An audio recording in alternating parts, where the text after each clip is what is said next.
जोधपुर में मनरेगा पर मोदी सरकार का हमला बर्दाश्त नहीं, देवराया। युवा कांग्रेस का ऐलान, सड़क के सदन तक होगा संघर्ष। जोधपुर में केंद्र की मोदी सरकार द्वारा देश की सबसे बड़ी रोजगार गारंटी योजना महात्मा गांधी राष्ट्रीय ग्रामीण रोजगार गारंटी अधिनियम को कमजोर करने की नीतियों के खिलाफ युवा कांग्रेस ने संघर्ष को और तेज करने का ऐलान किया। मनरेगा बचाओ संग्राम के तहत राजस्थान प्रदेश युवा कांग्रेस कमेटी के निर्देशानुसार युवा कांग्रेस जोधपुर देहात की एक आवश्यक बैठक जोधपुर शहर जिला कांग्रेस कार्यालय में जिला अध्यक्ष पुखराज दिवराया के नेतृत्व में आयोजित हुई। बैठक में प्रदेश प्रभारी चांद बत्रा विशेष रूप से उपस्थित रहे। बैठक में मनरेगा से जुड़ा हालिया नीतिगत बदलावों को गरीब, मजदूर, किसान, ग्राम स्वशासन व्यवस्था का सीधा हमला कर बताते हुए जिले भर में चरणबद्ध एवं व्यापक आंदोलन चलाने की रणनीति को अंतिम रूप दिया गया। बैठक में आगामी 20 जनवरी को राष्ट्रीय अध्यक्ष उदय भानु चीब के नेतृत्व में जोधपुर में आयोजित होने वाले पद यात्रा को लेकर विस्तार से चर्चा की गई तथा इसकी सफलता सुनिश्चित करने हेतु सभी पदाधिकारियों एवं कार्यकर्ताओं को स्पष्ट जिम्मेदारियां सौंपी गई। साथ ही निर्णय लिया गया कि मनरेगा बचाओ संग्राम अभियान के अंतर्गत युवा कांग्रेस द्वारा जिले के प्रत्येक ब्लॉक स्तर पर तक पद यात्रा एवं विरोध प्रदर्शन आयोजित किए जाएंगे ताकि मनरेगा को कमजोर करने की साजिश के खिलाफ जन जन को जोड़ा जा सके। इस अवसर पर मनरेगा बचाओ संग्राम अभियान के पोस्टर का विधिवत विमोचन किया गया। साथ ही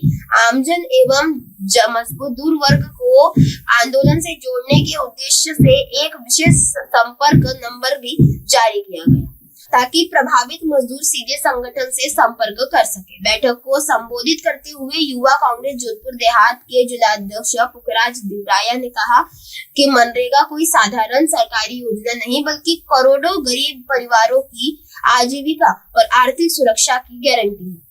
मोदी सरकार बजट की कटौती, काम के दिनों में कमी, भुगतान में देरी और पंचायतों के अधिकार छीनकर मनरेगा को समाप्त करने की दिशा में काम कर रही है।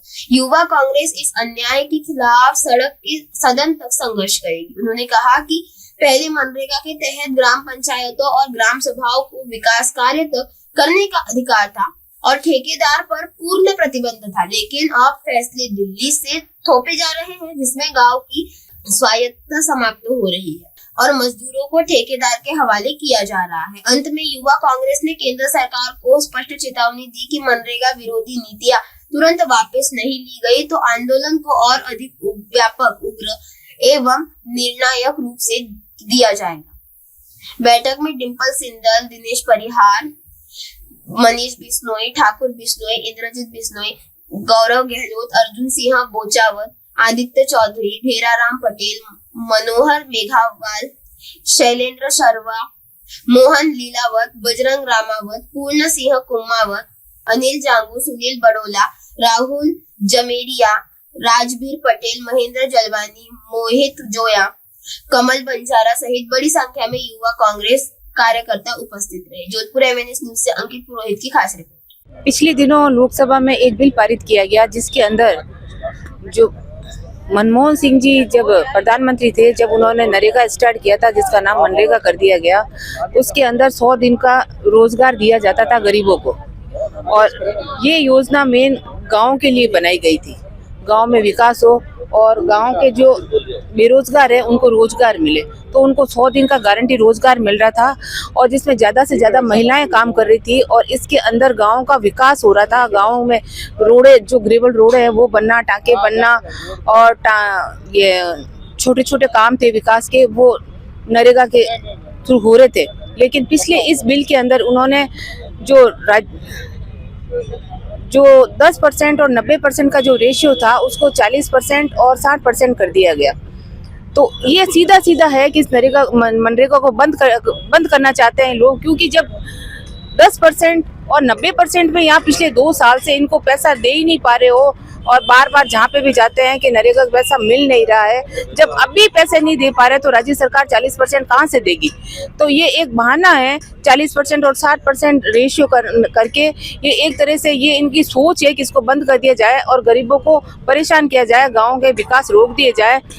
और जब तक ये बिल वापस नहीं लिया जाएगा, जब तक हम लोग रोडों पे इनका विरोध करेंगे और ये बिल इनको वापस लेना पड़ेगा। जब तक नहीं लेंगे हम का पुरजोर विरोध करेंगे। मनरेगा कार्यक्रम पर अभी कुछ दिन पूर्व भाजपा सरकार द्वारा एक बिल पास किया गया लोकसभा में। उस बिल का मूलतः सार है कि मनरेगा धीरे धीरे करके बंद हो जाए। और मनरेगा की शुरुआत जब प्रधानमंत्री मनमोहन सिंह जी थे और यूपीए सरकार की चेयरमैन श्रीमती सोनिया गांधी जी थी, उस समय ये निर्णय लिया कि इतने बड़े विशाल देश में अनस्किल्ड लोग, बेरोजगार लोगों को रोजगार की सुनिश्चितता कैसे की जाए। तो 100 दिन के लिए रोजगार योजना की एक कानून लाया गया।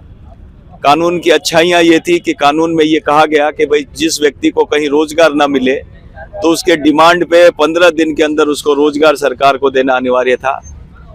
साल में 100 दिन का रोजगार था और क्या काम होगा वो ग्राम सभा और सरपंच, वार्ड पंच लोग तय करते थे कि भाई किस गांव में किस चीज़ की आवश्यकता थी। उसके आधार पर इसको शुरू किया गया।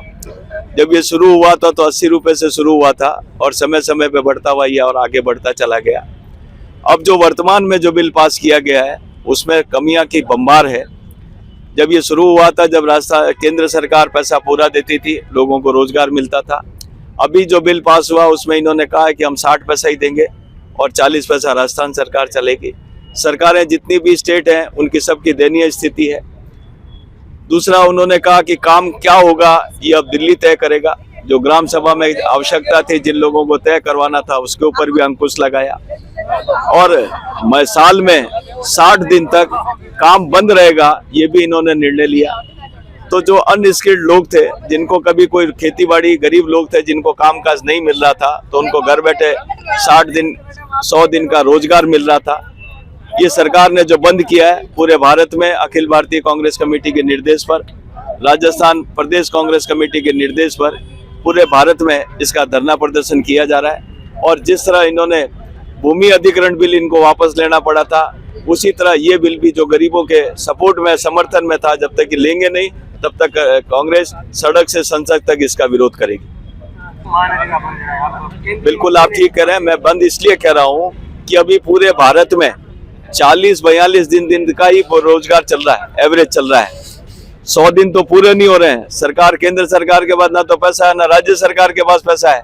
अब इन्होंने कहा है कि अब 60 पैसा तो केंद्र सरकार देगी, 40 पैसा सरकार देगी। कि पैसा ही नहीं होगा तो काम धीरे धीरे अपने आप बंद हो जाएगा। दूसरा, इन्होंने मोनोपोली किया कि पैसा हम किस राज्य को देंगे या केंद्र सरकार तय करेगी। केंद्रीय मंत्री ने एक प्रेस कॉन्फ्रेंस की, उसमें उन्होंने कहा कि ना क्या भ्रष्टाचार जो हो रहा है उसकी रोकथाम के लिए इस तरह का काम किया जा रहा है। भ्रष्टाचार रोकथाम का ये कौन सा तरीका है? काम देना भ्रष्टाचार है तो फिर उनकी नजरों में सब भ्रष्टाचारी है। पैसा सबको ऑनलाइन पेमेंट होता है, काम पंच सरपंच उसको वेरिफिकेशन करते हैं, नियमों के तहत काम हो रहा है। और भ्रष्टाचार रोकना ही था तो फिर 100 दिन का 125 दिन की तरफ आप क्यों अग्रसर हो रहे हो? इसका मतलब आप खुद इसको और ज्यादा भ्रष्टाचार की तरफ ले जा रहे हो। लेकिन उनका ये भी कहना है जब तक नई नीति मनरेगा बंद नहीं होगा। नई नीति क्या होती है? जो काम ऑलरेडी कानून बना हुआ है 100 दिन का रोजगार देने का, वो चलना चाहिए। नई नीति क्या होती है? नई नीति पे तो जो मैं बात आपको बता रहा हूँ उन सब वो चीजें इन्होंने कटौती करने की बात की है। अभी आप कह रहे थे कि ये कह रहे हैं कि भ्रष्टाचार रोकने के लिए किया, तो 100 दिन का 125 दिन किया इन्होंने, तो ये तो और भ्रष्टाचार को बढ़ावा दे रहे हैं। हाय हेलो नमस्कार, मैं हूं पंकज विष्णु और आप देख रहे हैं MNS न्यूज। आप देख रहे हैं MNS न्यूज, सच जरूर।